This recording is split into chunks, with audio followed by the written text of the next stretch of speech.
La prime enfance de Jésus se déroula tendrement et studieusement jusqu'à l'âge de ses 13 ans. Avec son père Joseph, il apprit beaucoup, même s'il le savait limité dans ses connaissances. Bien souvent, ils allaient escalader les hauteurs de la région. Du sommet de ces hauteurs, ils admiraient le paysage panoramique qui se présentait à leurs yeux, émerveillés par tant de beauté naturelle. Avec toute la nature, Jésus développa un contact sympathique et respectueux. Il se sentait à l'aise au milieu d'elle, parmi la flore et la faune. Une fois sur les sommets, le Père et le Fils s'arrêtaient et s'asseyaient pour reposer leur corps de la fatigue de l'escalade. L'un et l'autre se mettaient à fermer les yeux et à méditer. Comme il l'enseignera plus tard à ses disciples, le Fils de l'homme entrait en communion étroite avec le Père universel. Il dira « Entre dans ta chambre secrète, et dans le secret de ton cœur prie ton Père, et le Père céleste qui te voit te répondra ouvertement. Avant même que tu lui demandes quoi que ce soit, il t'a déjà répondu. Si en demandant, tu ne reçois pas, c'est que tu as mal demandé. Mais le Père qui connaît les moindres secrets de ton cœur et les moindres détails de ta destinée passée, sait ce dont tu as le plus besoin pour le présent et l'avenir. Ne vous souciez pas du lendemain, laissez agir votre Père intérieur. » De temps en temps, au cours de ses méditations, certaines visions merveilleuses lui apparaissaient.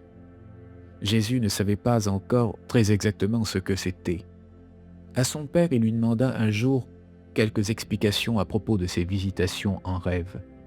Ni Marie ni Joseph ne lui avaient encore jamais révélé que peu avant sa naissance, ils furent visités par un messager céleste qui se disait appelé Gabriel.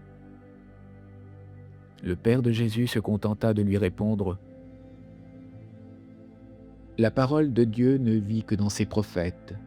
Un jour, les sages esséniens, les mystérieux adeptes du mont Carmel et de la mer Morte sauront te répondre. » Au moment de ces visions, Jésus entrait dans des extases ineffables. Son être tout entier se trouvait en harmonie et en communication avec la totalité universelle. La lumière de son âme grandissait ou semblait s'accroître au fur et à mesure qu'il atteignait l'état adulte. Avant qu'il n'eût atteint l'âge de 13 ans, âge à partir duquel en Israël on commençait à devenir adulte, il s'était passionné autant pour la science que la religion et l'art. Il avait un goût très prononcé pour la musique. Tout ce qui était musical et vocal ne pouvait le laisser indifférent. À sa façon plus tard, il contribua à promouvoir la musique parmi ses amis. Lui-même avait acquis une certaine habileté à jouer de la harpe. Jésus avait aussi des dons certains de dessinateur. Or, la loi juive interdisait de dessiner les représentations de la nature. Mais un jour, on le surprit en train de dessiner au fusain un portrait de son professeur. Le portrait était remarquable. Son père le réprimanda très sévèrement. Jésus fut profondément vexé et blessé par cette réprimande et cette condamnation. Il n'arrivait pas à comprendre pourquoi il fallait condamner tous ses efforts artistiques. La religion juive est très sévère sur ce point. Joseph et Marie étaient soucieux de vivre la tradition. Lorsqu'on les blâma pour les méfaits de leur fils, ils furent dans une position délicate face aux accusateurs. Ce fut à contre-cœur qu'ils réprimandèrent leur enfant. Mais Jésus, après avoir écouté la condamnation de ses accusateurs, ne se gêna pas de présenter le bien fondé de son point de vue. Toutefois, par respect pour ses parents, il promit de ne plus recommencer. Jésus était au plein sens du mot un être polyvalent. Il savait tout faire. Il pouvait tout faire. Pour pouvoir, il suffisait qu'il le voulût. C'est pourquoi Outre ses dons variés pour la musique et le dessin, la science et la religion, il excellait avec autant de bonheur que dans ses autres activités, dans les disciplines de l'arithmétique et des mathématiques. Avec tous ses atouts dans son jeu et toutes ses cordes à son arc, on peut comprendre que Jésus n'avait pas le temps de s'ennuyer. Sa vie physique, mentale et spirituelle était trop riche pour qu'il demeurât un seul instant dans l'ennui. Entre-temps, sa mère, Marie, donna naissance à son 7e enfant. Jude était né le soir du mercredi 24 juin de l'an 5 après l'ère chrétienne. 2 ans après la naissance de Jude, naquit Amos, le 8e enfant de la famille. Amos était né le dimanche soir du 9 janvier de l'an 7, sous le signe astrologique du Capricorne, alors que Jésus entrait dans sa 13e année. Avec cette nombreuse famille, Marie avait de quoi faire. Jésus venait en aide toutes les fois qu'il le pouvait afin de la décharger des menus travaux. Quant à l'entreprise de Joseph, elle n'avait pas cessé de prospérer jusqu'ici. Depuis la création de son entreprise, son retour d'Alexandrie, son chiffre d'affaires avait pratiquement triplé. Cela lui permettait de vivre, lui et sa famille, dans une honnête médiocrité. Vers la fin mars de l'an 7, Jésus passa avec succès son examen de fin d'études à l'école locale de Nazareth. Malgré ses tendances anticonformistes, son professeur l'estimait au plus haut point. Il le trouvait alerte et assidu. Il avait l'intention de dire à son père qu'il fallait le mettre maintenant dans l'une des académies renommées afin d'en faire un rabbin. Joseph, pour fêter la réussite scolaire de son fils, s'était spécialement déplacé de Séphoris, où il avait entrepris depuis peu la construction d'un nouvel édifice public. Mais plus les événements allaient de l'avant, plus Jésus était certain qu'il ne deviendrait jamais un rabbin comme on le souhaitait si ardemment autour de lui. Ces 3 dernières années avaient été pour lui une période de grande détresse mentale. Il n'avait pas à se plaindre de son foyer. Il était simplement tourmenté par le conflit entre la nécessité d'être fidèle à ses convictions et celle de remplir consciencieusement son devoir de soumission envers ses parents. Or, peu avant qu'il passât son examen de fin d'études à Nazareth, sa vision intérieure s'était considérablement agrandie. Il savait que l'heure des grandes décisions approchait pour lui et qu'il allait devoir y faire face, quoi qu'il en coûtât. Jésus n'avait pas encore atteint ses 13 ans. Sa fête anniversaire était le 21 août prochain. Jésus ne s'attendait pas à ce que 2 tragédies allaient venir le frapper très durement, lui et toute sa famille. Pendant que la destinée de Jésus est en train de prendre forme et substance, des milliers de personnalités divines l'observaient attentivement du haut des cieux. Sa carrière publique est loin d'avoir commencé. Des années vont encore s'écouler. Quelles vont être ces tragédies qui vont l'affecter si durement dans l'avenir? Le cours de sa carrière risque-t-il d'en être bouleversé? Ces tragédies vont-elles précipiter des événements inattendus? Dans l'éventualité d'un tel sort, quels sont-ils ces événements? Il y a 250 000 ans, dans le système local de Satania avait éclaté la rébellion de Lucifer.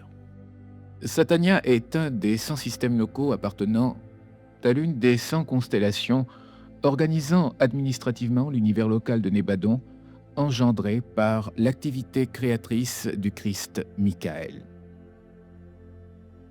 Satania comporte une centaine de soleils dont le nôtre.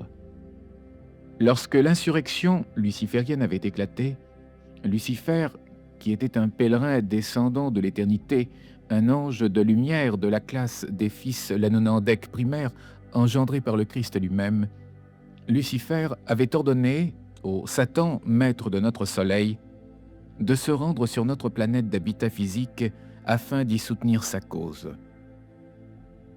Ce fut ainsi que Caligastia, notre prince planétaire, au même titre que Belzébuth, chef des médiums déloyaux, entrèrent dans la rébellion concertée en haut lieu. Depuis lors, malgré les efforts de restauration tentés par Adam et Ève, un couple divin en provenance des plans supérieurs de conscience, notre planète, coupée des circuits spirituels interplanétaires, ne trouva jamais plus son équilibre et ne parvint pas à suivre la ligne normale d'évolution telle qu'elle avait été tracée par les guides de l'évolution. Dans la création universelle de notre Seigneur le Christ Michael, ce n'était pas la première fois qu'une rébellion défiait l'autorité christique. On se souviendra qu'au début de ce récit consacré au roi des rois, j'avais relaté l'insurrection de Lutetia, un autre ange de lumière, comparable à Lucifer et identique en pouvoir. C'était il y a 150 millions d'années. Les troubles avaient éclaté dans le système 11 de la constellation 37 de Nébadon. Les dégâts causés par Lutetia, l'un des rejetons de Michael, furent très étendus. La rébellion fut enrayée par Michael lui-même lors de sa deuxième effusion divine. Dans la rébellion de Lutetia comme dans celle de Lucifer, quels étaient l'objet et la cause de cette insurrection? La cause de l'insurrection systémique résidait dans l'orgueil et la soif de pouvoir personnel de Lutetia et de Lucifer. L'objet de l'insurrection systémique était le reniement de Lutetia et de Lucifer à l'obédience à la hiérarchie universelle. De même que les enfants de notre planète peuvent renier leur propre géniteur, Lutetia et Lucifer, qui étaient les anges et les enfants de lumière engendrés par l'activité conjointe de Michael et de sa compagne, l'Esprit Mère infini, renièrent le pouvoir suprême de Christ Michael, leur propre Père céleste. Les conséquences de ce reniement se répercutèrent dans l'évolution des forces de vie de notre planète. L'adoration, qui était due au seul Maître créateur de Nébadon, notre Seigneur le Christ Michael, fut détournée au seul profit égoïste de Lucifer par l'intermédiaire des fils de Satan et de Belzébub. L'ordre du monde venait d'être inversé. La tendance de l'humanité ira vers une cristallisation des valeurs spirituelles dans les profondeurs obscures de la matière. Le don de soi, comme base et clé de l'évolution intérieure, fit place au sacrifice par le sang des animaux et des hommes. De là, tous les cultes sanguinaires rendus aux dieux Astarté, Baal, Mammon, Belzébub, Satan, tous au service de Lucifer, dont l'éclat spirituel s'était maintenant assombri, pour faire de lui et de sa race de vipères une engeance de fils des ténèbres que l'on ne pouvait satisfaire que par le sang et l'or. De là l'origine du matérialisme. De toutes les guerres planétaires, des sacrifices d'animaux, du culte rendu à l'argent, à la richesse, pour le pouvoir fallacieux qu'il procure. Étant donné ces conditions planétaires et attendu que Michael était en situation de prendre la souveraineté pleine et entière de son univers local, notre Seigneur décida de s'effuser dans la similitude d'une chair mortelle en la personne de Jésus de Nazareth. Sur terre, tous les hommes n'étaient pas tombés dans l'insurrection luciférienne. Les membres de l'Agartha demeuraient, les gardiens vigilants et les dépositaires de la sagesse antique. Ils la transmirent aux hommes qui s'en montraient dignes. À l'époque de Jésus, sur les bords du lac Maoris en Égypte, ou en Palestine, à Engadi ou à Qumran, sur le bord de la mer Morte, il y avait les thérapeutes et les Esséniens qui, depuis des siècles, étaient organisés en confraternité initiatique et se trouvant en parfait accord avec la confraternité occulte des Naziréens. Les Naziréens étaient représentés par des initiés de haut grade. Ils étaient en relation avec l'Agartha. Ce Menahem, dont j'ai déjà parlé et qui avait prédit à Hérode qu'il régnerait, appartenait aux Esséniens et aux Naziréens. C'est de cet ordre occulte que jaillirent tous les prophètes et les grands initiés dont parlent les textes bibliques. Dans l'excès des erreurs lucifériennes, l'humanité souffrait de plus en plus violemment. Elle attendait qu'un sauveur vînt à elle pour la délivrer de sa misère spirituelle, responsable de sa misère physique. Cette attente d'un Messie sauveur existait depuis des siècles, depuis des millénaires. Dans les écoles de prophétie et de théurgie, on en parlait de cet enfant. On en parlait aux Indes, on en parlait en Perse, on en parlait en Grèce, on en parlait en Égypte, dans toute la Mésopotamie depuis très longtemps. On en parlait en Palestine. Le grand Échille, fils d'un prêtre d'Éleusis, faillit se faire tuer par les Athéniens parce qu'il osa dire en plein théâtre, par la bouche de son Prométhée, que le règne de Jupiter finirait. À l'ombre du trône de César Auguste, le doux Virgile rêvait d'un enfant merveilleux inaugurant l'âge nouveau. Il est venu, disait-il, ce dernier âge prédit par la Sibylle de Cumes, le grand ordre des siècles épuisé recommence. Déjà revient la Vierge et avec elle le règne de Saturne. Déjà du haut des cieux descend une race nouvelle.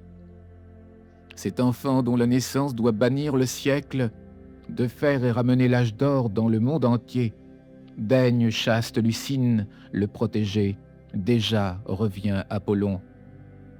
Ton frère, vois sur son axe ébranlé se balancer le monde, vois la terre, les mers dans leur immensité, le ciel et sa voûte profonde, la nature tout entière, tressaillir à l'espérance du siècle à venir. Cet enfant que tout le monde attendait et dont l'espoir était suspendu sur tous les peuples, cet enfant était maintenant là, en Galilée. Il grandissait en force, en puissance et en sagesse. Le petit Jésus de Nazareth, dont le destin avait commencé par la fuite de ses parents en Égypte, avait maintenant presque 13 ans. Si vous avez aimé cette vidéo, n'hésitez pas à mettre un j'aime et à vous abonner à la chaîne Piotr Phoenix. C'est gratuit. Ce petit geste nous aide beaucoup pour permettre à un plus grand nombre de personnes de découvrir nos vidéos. Merci à vous.